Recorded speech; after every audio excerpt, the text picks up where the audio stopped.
6 കൊല്ലായിട്ട് നീ PSC പഠിക്കണത്. എന്റെ പൊന്നു മോനെ, നമ്മൾ പണ്ട് സ്കൂളിലേക്ക് പോകുമ്പോഴും നീ ബാഗ് ഇട്ടിട്ട് ഇപ്പോഴും നീ ബാഗ് ഇട്ടിട്ട് എനിക്ക് പഠിച്ച് മടുത്തില്ലടാ.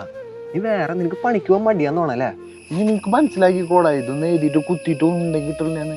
നിന്റെ മണ്ടയിൽ കയറി നീ വിട്ടിട്ട് വേറെ വല്ല പണി നോക്കടാ. കിട്ടാണ്ടല്ലാന്ന് ഏതോ ഒരു കൊല്ലം ഒരു പ്രാവശ്യം കിട്ടി. അത് ഫിസിക്കൽ ടെസ്റ്റിന് പോയി. നല്ല മുട്ടയും പാലും കഴിക്കണ പിള്ളേരുണ്ട്. ഈ കുത്തി കാച്ച പരിപ്പും ചോറും കഴിച്ചിട്ട് പോയിട്ട് എന്ത് കിട്ടാനാ? നിനക്കൊന്നും കിട്ടാൻ പോലടാ. പണ്ട് സ്കൂളിൽ പഠിക്കുമ്പോഴേ എനിക്ക് 50-ൽ 9 കിട്ടുമ്പോഴേ നിനക്ക് 18 കിട്ടണേ. ആകെ 9 മാർക്കിന്റെ വ്യത്യാസമുള്ളൂ. അന്ന് തന്നെ അവിടെ 48-50 വാങ്ങണ പിള്ളേരുണ്ടെന്ന്. അവരൊക്കെ ഇത് നോക്കണ്ടാവില്ലേ? എന്റെ പൊന്നു മോനെ, ഈ മച്ചിങ്ങ ബുദ്ധി വെച്ചിട്ട് നീ അവരിപ്പോ കോമ്പറ്റീഷൻ നിക്കല്ലേ? എടുത്ത് കളയവര്. PSC എന്ന വാക്ക് നിന്റെ നിഘണ്ടുവില്ല. നീ വല്ല കൊക്കല്ലോ നിങ്ങൾ പോയി കൊത്തിയാറാ പോയിട്ട്? ഇല്ലടാ, നിർത്തണം എന്ന് വിചാരിച്ചിട്ടുണ്ട്. ഞാൻ 6 പ്രാവശ്യം എഴുതുമ്പോൾ ഇതന്നെയല്ലേ വിചാരിച്ചായിരുന്നേ, അടുത്തോലം നിർത്തണം. ഇനിയെങ്കിലും ഒന്ന് ആലോചിക്ക്, എന്റെ മണ്ടയിൽ കയറുന്നില്ലാന്ന്. അല്ലാടാ, അപ്പൊ നിനക്ക് ഫിസിക്കൽ ഇല്ലാത്ത വല്ല PSCയുടെ വല്ല പരീക്ഷ അങ്ങനെ നോക്കായിരുന്നു?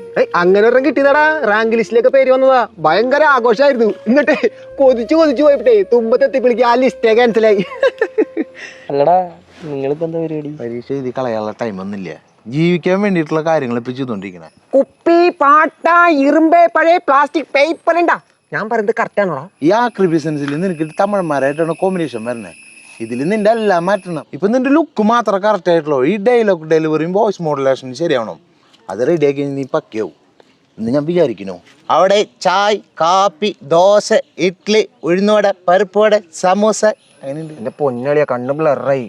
ഈ ഇഡ്ലിയുടെ ഒപ്പേ ചട്നിയാ കൊടുക്കണ, തുപ്പലല്ല. നിന്റെ ചായ ഒന്നും ആരും അതിലിട്ട് ഈ തുപ്പലം തെറിച്ചിട്ട്. വെള്ളയപ്പോ കടുമാങ്ങ, നാരങ്ങ, മാങ്ങച്ചാറ്. ഇതൊക്കെ ഉണ്ടാക്കാറിയാ നിനക്ക്? ഉണ്ടാക്കാറില്ല. അവിടെ ഇഞ്ചി മിഠായി 3 രൂപയ്ക്ക് പേന, ഇഞ്ചി മിഠായി കപ്പലുണ്ട്. അച്ചോടുണ്ടല്ലാടോ.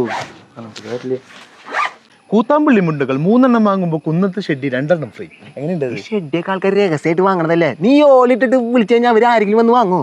പ്രത്യേകിച്ച് ചേച്ചിമാര് നാണിച്ചിട്ട്. ചാളായിലെ മഞ്ഞക്കുര പിലോപ്പി വലിയ പ്രാലി ചേച്ചാ, വലിയ പ്രാലി പക്ഷെ കൂല അങ്ങോട്ട് റെഡി ആവില്ലല്ലേ? നീ സൈക്കിളോട്ടെ, ഞാൻ കൊട്ട പിടിച്ച് ബാക്കിലിരിക്കാം. കൊട്ട പിടിച്ച് ബാക്കിൽ നിന്നാ മതി, വണ്ടി നീങ്ങണ്ടേ? ഇപ്പൊ റെക്കോർഡ് ചെയ്ത് സ്പീക്കറിലൊക്കെ ഓരോരുത്തന്മാര് കൊണ്ടുനടക്കുന്ന കണ്ടിട്ടില്ലേ? അങ്ങനെ എന്തെങ്കിലുമൊക്കെ ചെയ്താ പോരെ? അത് ശരിയാണല്ലോ. പിന്നെ ബുദ്ധി ഉണ്ടാ. അവിടെ 2 കൊല്ലം മുമ്പ് PSC കിട്ടേണ്ടതാ.